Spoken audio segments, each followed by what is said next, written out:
Now you see her. You are magnificent! Welcome to Her Table, the podcast that shines a spotlight on the badass women who are redefining the game. Join hosts Kate Foley and Megan Martinez as they unlock the secrets of success from the brightest female pioneers in the industry. Whether you're a young woman aspiring to break into the sports industry or a seasoned professional looking for fresh inspiration, come on and grab a seat at Her Table, where women's voices are amplified, dreams are realized, and the game is changed. You must always have faith in yourself. Seek out strong women to befriend, to learn from, to be inspired by. Women need a seat at the table, and in some cases, they need to create their own table. All right, welcome back, everybody. It's another amazing episode of Her Table. We are here, Vegas, baby, baby. Woo! Summer League. We have an exciting guest for you guys today. We call her Kelcey because she's our friend, but you guys might know her as KJ Wright. She is the Grind City, a media host, contributor, and on-court interviewer, the beautiful KJ Wright for the Memphis Grizzlies. Yes, so cool. She spent 4 years balling out at Toronto Metropolitan University, played a 5th year at Western University in London, and this is so cool. She holds the record for most threes made in 4 years at TMU. How cool is that? She's a baller. I know. I can't wait to ask her if she still plays. I know. Still plays? She probably can. She was in the gym the other night putting up a couple shots, so we might have to see what happened. Love it. I'm excited to have her in. She has been around and worked in a bunch of different capacities in the NBA, but right now she is the forward face of the Memphis Grizzlies. Let's get into it with our dear friend Kelcey. Kelcey, we are so excited to have you on Her Table today. Welcome to beautiful, sunny, hot Las Vegas set of Her Table. We're happy you're here. It's a little bit different than Memphis, huh? This heat's better than Memphis, though. Have you guys been? Yeah, it's humid. So humid. Ooh, yeah, my hair gets really big when I go to Memphis. I probably prefer this heat over Memphis, to be honest. Yes. The humidity. Yes. I know, but I feel like when you walk outside, you're just like, literally, your skin is just bubbling when you walk out. Yeah, I felt that today at the pool. I was like, torched. Might need to go inside. So might need to go inside. We're happy you're here today. Anyway, it's coming out. Shout out Vegas. Yeah, I know, right? Shout out Vegas. Shout out the life out here. Yes. But we're excited to have you on and just tell everyone about you. Yeah. Ryan. It's fine. I'm just going to put it there.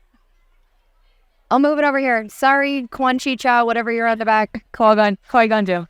Okay. What does that mean? It's a Star Wars character. Oh, it sounds like an STD. Okay.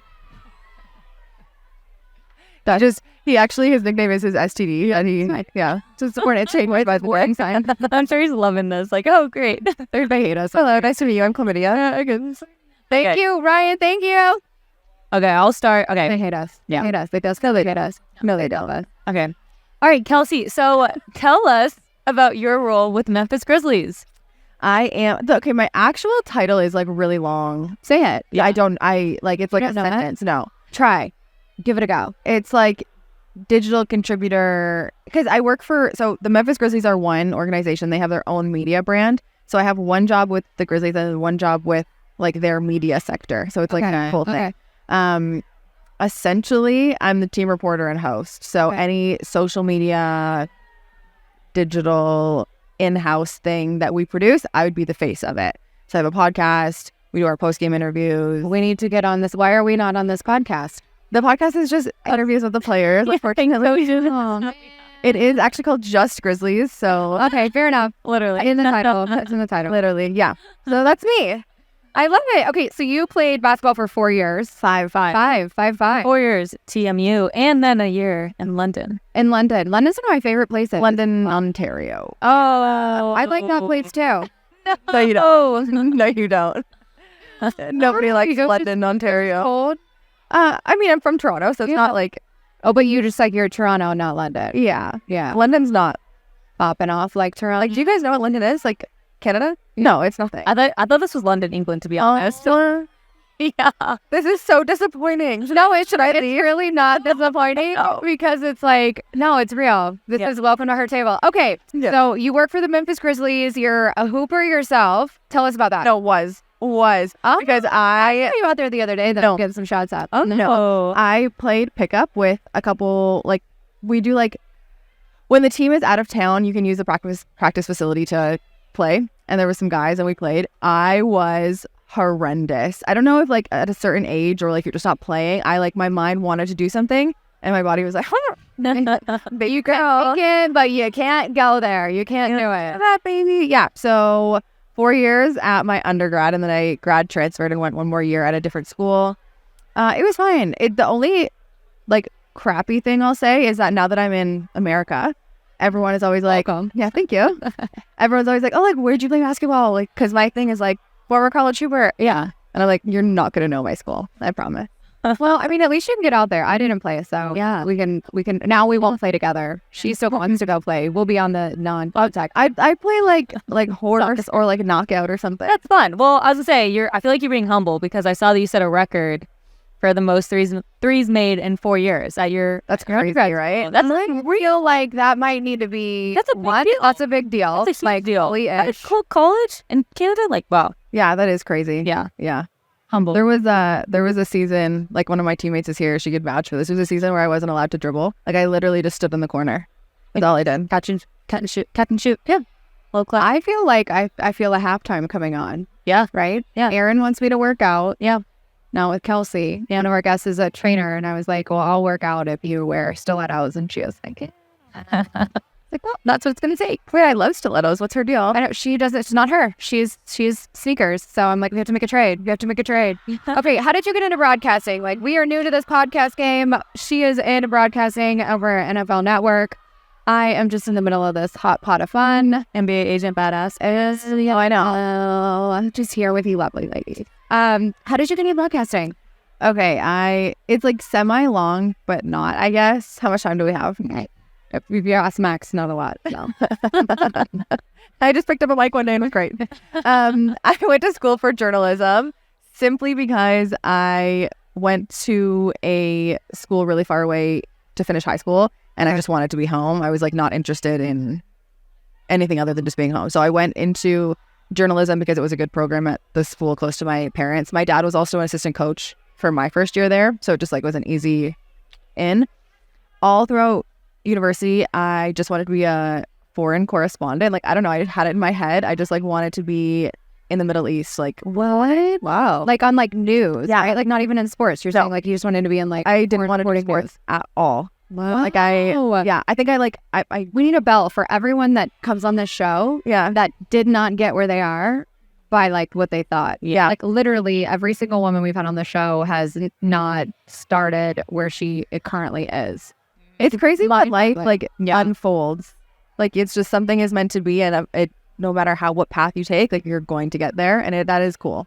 No, it's wild. It's so wild. Okay, so you're now covering sports. Yes, because when it was time to, after my undergrad, when I was transferring, I was like, wow, I really only have 1 year of basketball left in my life. Like that was eye-opening because it had been my whole entire life, and I was like, well, I like basketball and I like journalism. Like, why am I not trying to combine my two passions? Like, right, why would I venture away to something that I love so much? And that's how it started. Oh, she kind of took her purpose and her passion, right? Her purpose line broadcast and her passion's basketball. I love that. Yeah. What? Purpose, passion. Here we go. Pee-pee party. I just a pee-pee party.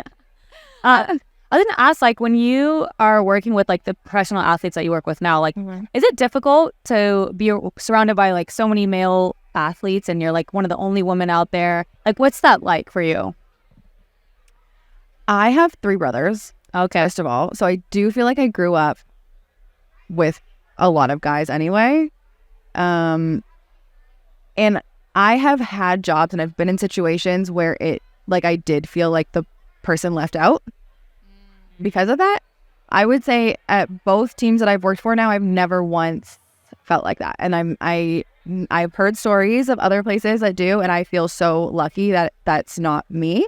That's not where I am, but I feel 100% supported. Like I've never walked into work and been like, oh my God, these are all guys. Yeah. You know, like I feel like at this point now I'm 5-6 years into my like career. I feel like I can walk into a room and not people be like, oh, this is the only girl. It's like, oh, this is Kelcey and this is what she brings. Right. I love that. Right. Yeah. Okay. So go back and unpack for me. Like you've been in situations, like we talk a lot sometimes about how in a male dominated sports world, right? And we all work in the NBA, NFL, you know, it's super intimidating as a female sometimes, but then also it's like a blessing and a curse, right? Like sometimes it works in your benefit and sometimes you kind of come with this like scarlet A on you of like, hey, you're a girl and you're beautiful and why are you really here? You know, it's not necessarily like, oh, you know, compared to like a guy, you know, have you ever had that situation? Yeah, I think I still get that, except I know why I'm here now. Like at this point, I know that I've worked so hard to get where I am, but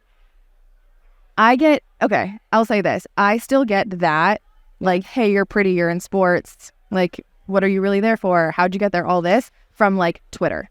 I've never gotten it confidence-wise, like since I like owned it from people that I work with or like my athletes or my players or like anyone that I actually is in the space or my coworkers, anyone across the league, like the other women, never.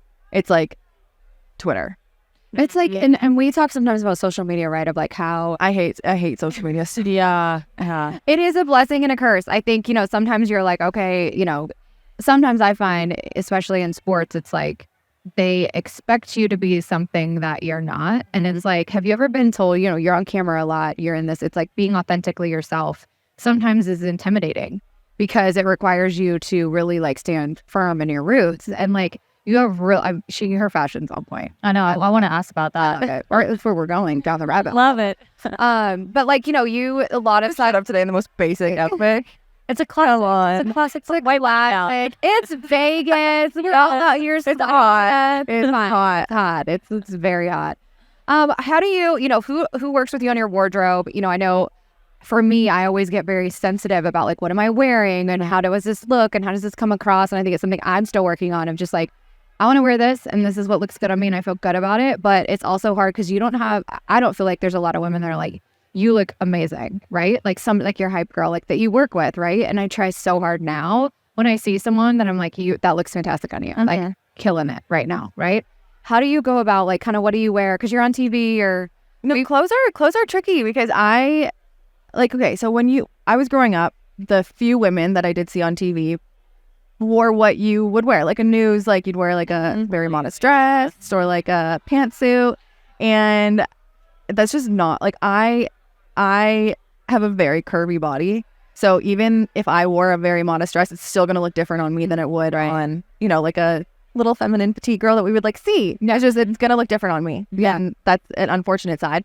And so when I got to Memphis, not that there was like rules, but it didn't feel like anyone was like, hey, dress a certain way, like express yourself, like go have fun. And I started wearing like thigh-high boots. Like I'm still covered, but like I would wear thigh-high boots with like a skirt or a dress or something. And like the first couple times I definitely was like, oh my God, this is a little risky, but like I feel pretty and whatever. And then more girls around the league started to do it. They started complimenting like, oh my gosh, you look great. Like this, awesome. There is like a real sorority of like my role with other, like the other teams. So they started being like, oh my God, I love this. Like, where are you getting this? Like, what's this? And then the more I felt confident that they were okay with it, not okay, but they were happy to do it. It made me even more like, okay, like let's do something different. Why are we all just wearing a black dress and closed toe heels? Boring. Yeah. Well, what's it like? 'Cause so you talk about working with women around the league and everything. Have they been like super supportive? Have you always had that support? And I feel like that's super important for women in this industry to support other ones. 1000%. You guys had like the woman who got me into sports broadcast. You guys had her. Who is it? I don't know. The Valley. Yeah. Yes. I even told her after you told me the other day, I saw her at my hotel and I was like, Allie, like, remember? Shout out Allie. Allie. Just love her. You know how I'm gonna tell you a quick story about how I actually met Allie though, because I was a big fan of hers. I love the questions that she was asking. Like I'm a big question girl. I love like her questions were never the same. It wasn't like a basic like how do you feel? Always like she's amazing. And I don't know what year this is gonna go. It's gonna go back probably a decade. The Raptors, because I'm from Toronto, the Raptors and the Cavs when she was working there were in the finals, so they were back and forth for that series, like 7 games or whatever it was. And so Allie was selling clothes like on Depop or Poshmark or whatever. Oh, gotcha. And I was like, it was Poshmark. I was like, Allie, I'm Katie. And I messaged her on Instagram. Like, I can't get Poshmark because we don't have it here. When you're here, can I buy these clothes from you? Like, I'll meet you at your hotel, blah, blah, blah. And she was like, yeah, absolutely. So she brought them and I was like, I'd love to take you for a coffee and just pick your brain. It was like a shirt and a skirt. I remember them. And she like let me. And then every time that she came back to Toronto, we would go out and she would like let me pick her brain. We would get coffee, we would get drinks. And so that was actually, and then when she left Cleveland, she got me in contact with Cleveland, which that guy ended up getting me or helping me get my job in Memphis. So the dots keep connecting. That's amazing. Yeah. I love that. Yeah. Okay, so you travel with the team, right? And not always. not always. Yeah. Okay, but you're Sometimes. Like I'm here. Hey. really she's just here for us, but it's fine. But your travel, we talked to Allie about it. We talked to a lot of women that, some of them travel, some of them don't. Mm-hmm. What's it like being one of the few females on the plane and traveling part? I've never been on our team plane. No. Okay, shout out Memphis Grizzlies. Just wasn't me on the plane. Chantal, team plane, here we go. Yeah, no, I've never been on a team plane. Oh, I don't think we have many women on our traveling party. No, that's what I was saying. You guys don't. There's only just a couple of Yeah, them. because we have, I guess, one coach. I think we have a trainer, our assistant equipment manager. And then like ops. Yeah, whoever traveled. Yeah. Wow. Okay, so you've never traveled. No. So when you do travel, how do you travel? Commercial. And you meet them there, kind of thing. Yeah, I went on, I think like 5 or 6 road trips this year. But the thing about doing commercial too is I can bring my friends. And I'm a big friend person. I'm a big like support person. No, I'm so with that. I think one of the things I learned in my career is like, this is what's funny to me is I feel like for men, they can bring their friends, their wives, their kids, their dogs, whatever. And people are like, oh, how cute. But the second sometimes a woman, an executive woman comes and she brings her kids, it's like, well, how's she going to do her job? Why are her friends here? She's not going to be. And it's like, huh? What? And so in the beginning of my career, I was so like, no one could come. I was so terrified of like sharing it with anyone. And then I remember when Steph won his first MVP and I took my dad and my dad was sitting next to me and it was probably one of the proudest moments my dad's ever had. But I'm like, my light bulb went off of like, why am I not sharing this with the people that mean the most to me and love me the most and have sacrificed and helped me get here? These moments are for them, not for all these other people. And like, I love that you're like, I love having people with me. I'm a big, one of the girls that I work with, Melissa, she's like, it's just better in teams. Like when you have a pair, you're more energy, you feel better, like you feel more safe and secure. But this is all about connections too, right? Like, totally. Now I'm going to be like, Kelcey, what road trip are you going on? And we're going to okay. Let's go. Like to pick the best cities. Okay. Yeah, I love it. But I think it's so important because I think sometimes it's that confidence of like, if I do this, is this going to cost me something on the other side? And that's sometimes I think that's still the stigma, like within, especially the NBA. It's getting better, but I do think the NBA has a lot of work to do when it comes to like inclusion of women executives and their families, right? Of like just that sense and employees at that matter. I'm actually happy you brought that up because I am hosting a panel for the NBA in 2 days. I don't know what day it is today, sometime while I'm here. And it is all about the women in the NBA. So it's all the women in basketball ops who are coming. And then we have breakout sessions where we actually start to put stuff into action. So I'm gonna bring up like the family aspect of it. Well, no, it's definitely like, I do think, you know what I mean? Like, it's like, okay, well, so-and-so brings their kids, but they, what does that matter? Like, and it's funny because even, with my kids, it's like, I shelter them, but at the same time, I also want them to experience. And when I'm gone, what am I gone for? Right? Like, I want them to feel a part of it.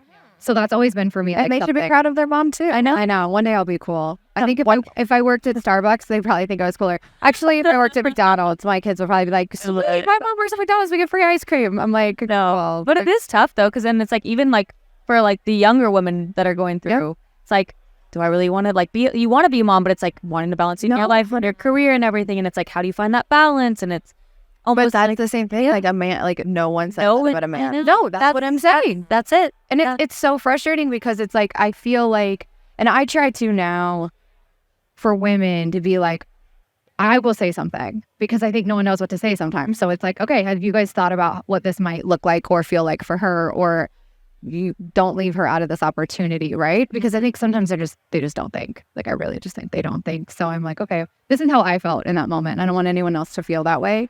What advice would you give to like a younger version of yourself? Like the whole premise of Her Table is when people see you, they're like, I want to be her. Yeah.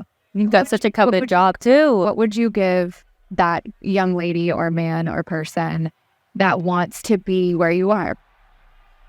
I feel like the most cheesy thing in the world, but it is what kept me going because I graduated in 2014 and did not get a job until like a job. I freelance and stuff, but I didn't get like a job until 5 or 6 years later. I would say, like, looking back, like, don't be so hard on yourself. And if you know that that's what you want and that's what like your goal and your dream is to not stop going for it. Because I graduated with however many people, let's say 100, I would say 3 of them are still in journalism. Like, it's so tough to get, like, you look at the NBA, there's 30 teams. Yeah. That means there's 30 jobs. Like, they're not easy to get, but there was 100 billion times where I was like, I've got to be done. Like, I'm done. Like, I'm going to go into real estate and just, you know what I mean? Like that. Like, there's always like a backup. I didn't have a backup plan.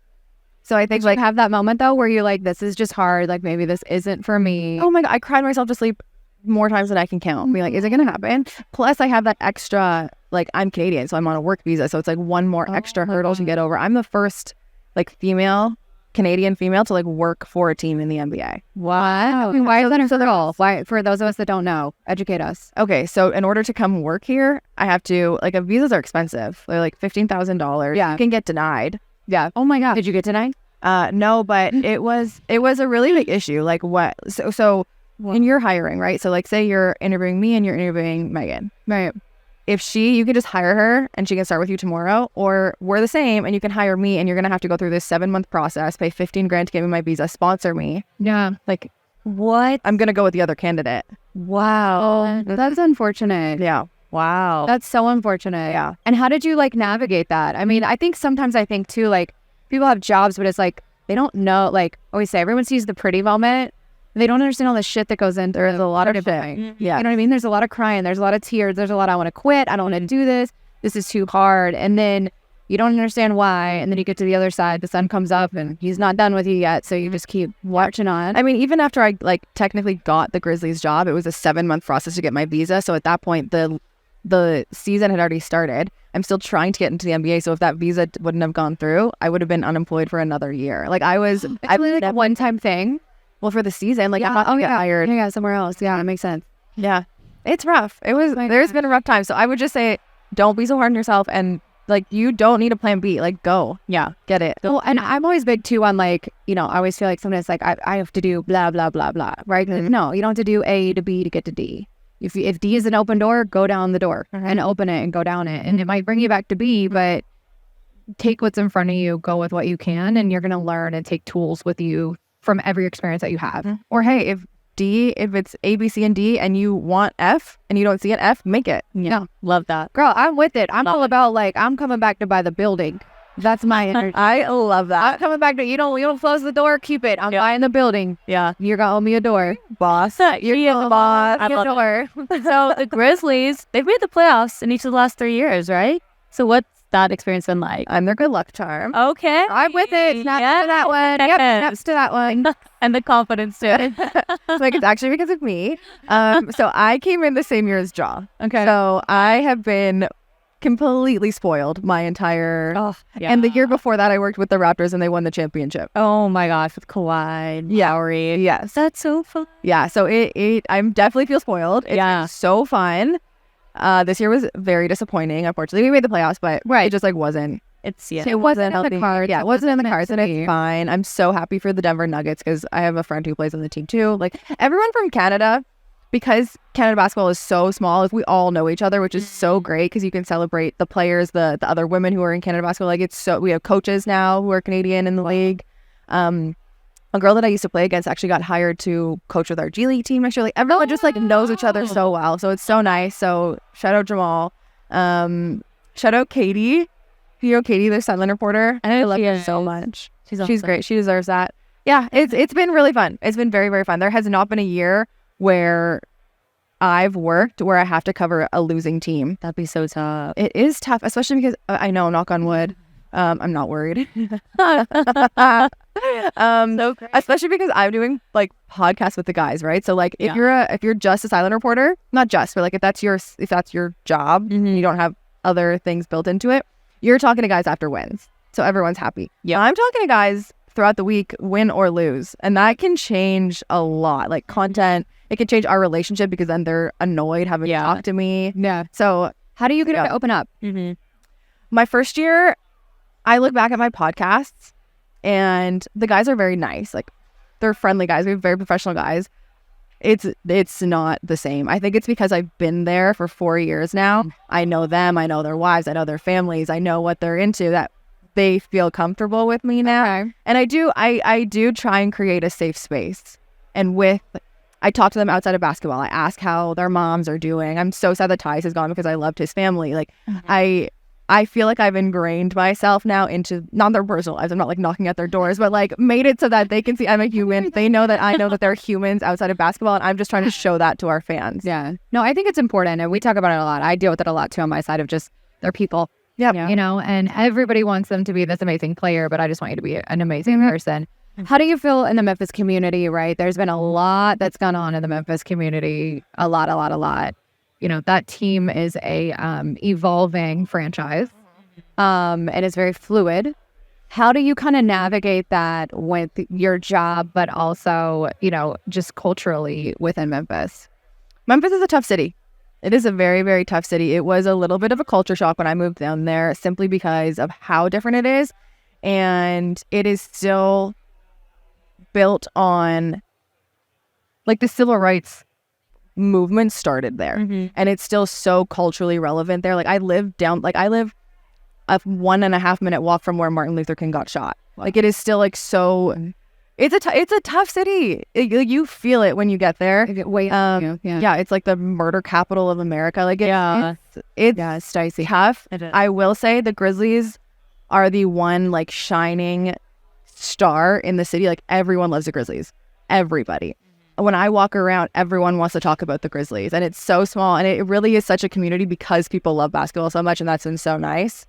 As for the actual team, one of my good childhood friends, again, he's Canadian. We grew up down the street from each other. He's been there since I've been there. He's been there all 4 years. He's gone. So ask me next year how I feel, and it might be a little different. Not the stanky leg. Go away. What's it like having to ask those difficult questions, though?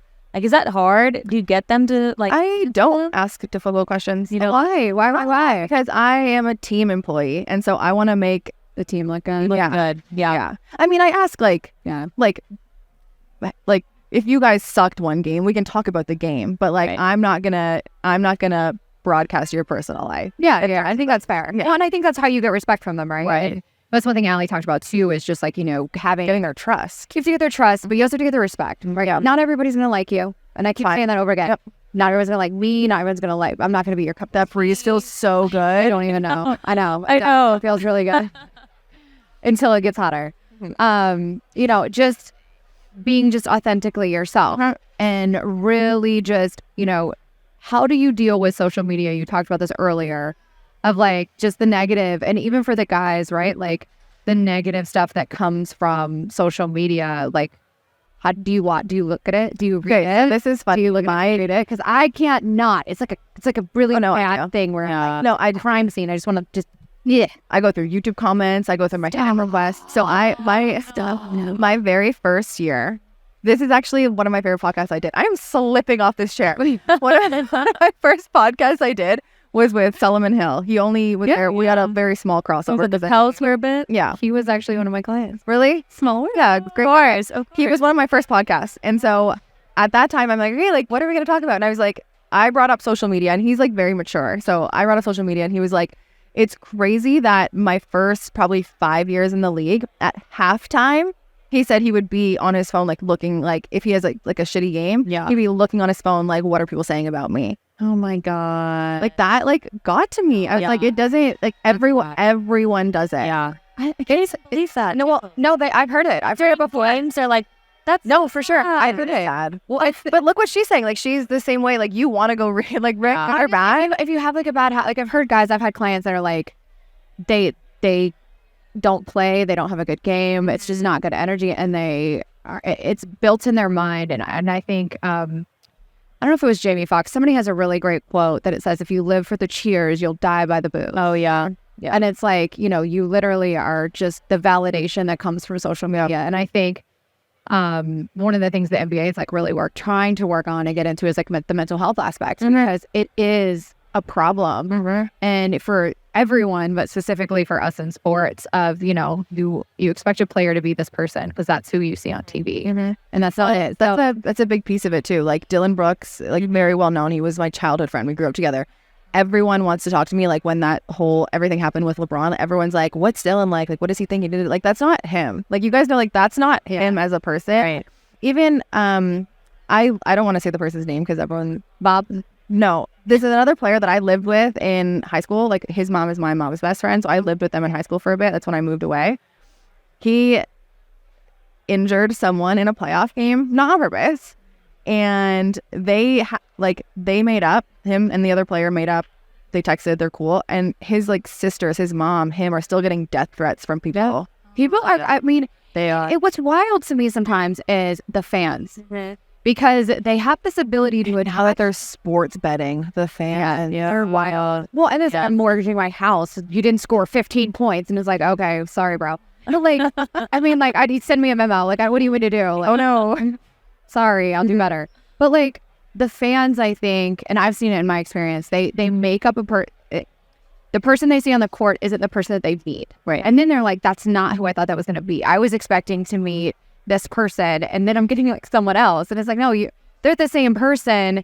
You just need to meet them as a person. And I think that's one of the things through like broadcasting and journalism so important is like letting fans get to know these guys as people. Right. And that's okay. So I want to dive into this. How do you as a woman in, the NBA, there's a lot of you, not a lot of you, right? Like, how do you kind of navigate when they bring on new people or they're bringing on, like, are you ever worried like, hey, I'm going to get replaced by a guy? I sometimes feel like that, where it's like, because you don't play sports and you're not, you know what I mean? Like, I think I don't want to be the girl in the box just to be the girl in the box. You know what I'm saying? Where it's like, you have that cliche of like, we have to have a woman, a sideline reporter, and a male, right? Like, I'm doing it because I'm a badass. Yeah, I mean, Have you had that in your career? I've had yes and no. Like I have had really bad experiences. Like I worked for Yahoo Sports Canada. It was horrible. Like it was horrible. They would like just go out for lunch and just like not tell me and like, well, they weren't inclusive. Yeah, or I worked for the biggest newspaper like right out of school. Oh, this is actually really horrible. I worked at the biggest newspaper right out of school. My prof hired me there because I was good. And I worked for the lifestyle section, like to start with. I was like my in. So we were doing like recipes and like dating advice. And then I went to the woman who was in charge of the sports section. And I was like, I would love to just like get one shift on the sports desk, like overnight, doesn't matter, anything. And they like wouldn't. Like it was an all male thing. Oh my God. Yeah, it was really bad. And there was no like reason for it. Yeah. But yeah, it was, but you knew. Yeah. Do you feel like because you've had that experience, you now take it personal to make sure you're like uplifting? Like I've gone through stuff like that where now I'm like, nope, if I see a girl, we're going to celebrate. If I see somebody killing it, like if there's somebody or choose a girl, right? Like choose a woman, right? Like I am all about championing and like making that seat because sometimes they don't know what seat they want, but it's like, just come to the table, right? Like, yeah, so up and let's figure it out. I do pregame interviews every single game with someone from the other media side. And I tell my bosses all the time, I'm like, I always try and find the woman in their organization, always. So like whether it's their silent reporter, they have a radio person, I always go for the woman first. So like, yeah. Well, you've been on the other side. Yeah. You've been on the other side. So for me, it's like, you have to kind of like pay it forward and like, okay, I'm going to, if they're not going to make a change, I'm going to be part of the change. I'm going to be part of how it kind of goes forward. Even like we were talking about reading DMs, like I do read all, like, listen to it. I read all my DMs. I don't answer a lot of them, but I read all of them. She sees them. I see messages, you little freaks. Every girl who reaches out, I always reach back, like always, because that's how I got in touch with Allie. Like that is the connection. Like I have to be that person. What's important is like you have that somebody for you. You're gonna be that somebody for somebody else. You could be that for like one person. Yes. You know what I mean? Like look how Allie, without even knowing it, changed my life. Right. By selling me a piece of clothing. Right. That's so. I mean, okay. I want to ask one more question. It's getting wild in here, people. Yeah. Aaron Gordon just. Oh. Yeah. There's like a whole crowd of people behind him with cameras. Oh well. Oh, boy. Wait, what's your biggest reward working as a woman for the Grizzlies? Just we're an NBA team, but what's my biggest reward? Yeah. Like what am I the happiest with? Yeah. Yeah. Like what fills your cup? Yeah. And it can be like self-care stuff too. So don't think it has to be like, no, I don't think what makes me the happiest has anything to do with being a woman or not. Like I love my podcast more than anything. And it actually, it wasn't just the Grizzlies when I first started. During the off season, it would be other like anything that has to do with basketball. I hope it was great. But like I had like a WNBA players on there for a bit. I had an NFL player on there for a bit, and like I love having those conversations and diving deep into people. Like that makes me so like I leave every podcast. I'm like, I love this person for like a day. I'm like, I love you. I love you. I love you. I love you. I love you. Right. I'm like, The luck starts now for us. Oh no. Oh no. Okay. All right, last question. What would you do for somebody like, the next to you? What are they doing? They're graduating school, and what are they doing? getting a job Anywhere. go. Yeah. Yeah. Just- I'm a big advocate because this is at least what I did. I said no to nothing. I covered chess. I covered skating. I covered any sport that wushu. You know what that is? Yeah, exactly. I covered every sport. I took the opportunities to get the reps, and I think reps are the most important thing. And then networking. Yeah. Because everything is buy clothes from Allie Clifton.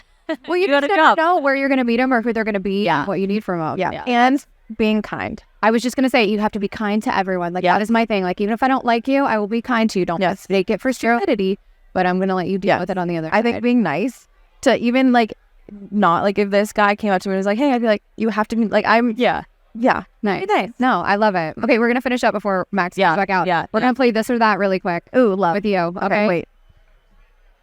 Sneakers or stilettos? Sneakers. Oh wow. Win the lottery or land your dream job? I like that one. How much is the lottery? That's a huge fact. 300 million. Lottery. Bye. Coffee or tea? She'll buy the building, people. We're good. Buying the building. Buy the Grizzly. Buy the building. Coffee. Okay. Dress up or dress down? Dress down. Scuba diving or skydiving? I want to go skydiving so bad. Yes. Interviewer or interviewee? Yeah. She's a I'm an I like asking questions. I'm a Texting or calling? I told you we're gonna have so much fun with us. FaceTime me. I love FaceTime. FaceTime you the other day and you didn't answer. Okay.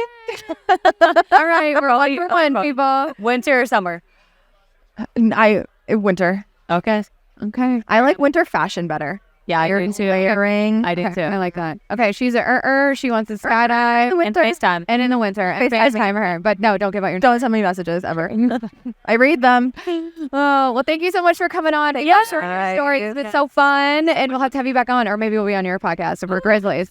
Can we wear Grizzlies clothes and try and sneak on? Yes. Okay. Yes. I would love that actually. Okay. Sneak on. We're gonna be the newest edition. What do they say? The newest bombshell in the village. Oh yeah. We're gonna be the new team in the village. Perfect. Yeah. I'm with it. We're in there, and we're going to Red Hook. Oh my god. Seafood. It's a date. Done. Done. Love it. Well, thank you so much for coming to do that. Guys.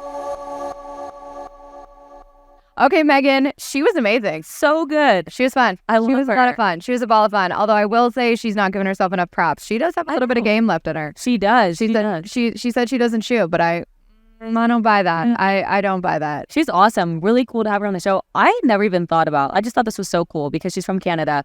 And I didn't even think about having to get a work visa. No, that blew my mind. I mean, like, That blew my mind. And the thing is, like, I feel like some people would give up on that. Like, well, I mean, this is going to be too long of a process. I don't want to get into it. But, like, she stuck to, like, I want to work for the NBA. I want to work for the Grizzlies. I'm going to figure this out. And I mean, that was so cool. That was wild. But also, like, props to the Grizzlies for going through that whole process. Yep. To bring her in, let her shine. Yes. We should have asked her to say, like, Canada, eh? We did. I know. Oh, we should have. She didn't really sound Canadian. No, she didn't. She did ask for a pop, though. Yeah, she did ask for a pop. She asked for a pop. So that kind of gave it away. The other interesting thing is, with her, we talk a lot about gaining trust and respect for her role. And, she's right there in the thick of it. And the Grizzlies have kind of been through some ups and downs, and she's kind of navigated her ways through that. The one thing I didn't realize, too, is she was talking about, moving to Memphis, and it was a culture shock. The weight that city still carries for a lot of the things that have gone on there. And for her to get to experience that, like, she's not American. So, like, she's experiencing that as a tourist, but now someone who lives there, was really fascinating. Because I think sometimes we don't realize how much goes into people embedding into the cities that they have jobs in. That becomes your identity. Right. A little bit. And so that was really cool. But she was great energy. She was super fun. So easy to talk to. So easy to talk to. She, again, another woman in the sports world, just absolutely crushing it. killing it. Love it. So thank you so much for joining us for another episode of Her Table. Make sure to like, subscribe, drop a comment, share with your friends, and let us know who you want to have on the show next. Yeah, we love having you guys here with us each week. We love being able to share and elevate and support these women as they blaze paths in the sports community. That's it for us this week, everybody. We'll see y'all next week. Thanks for coming to Her Table.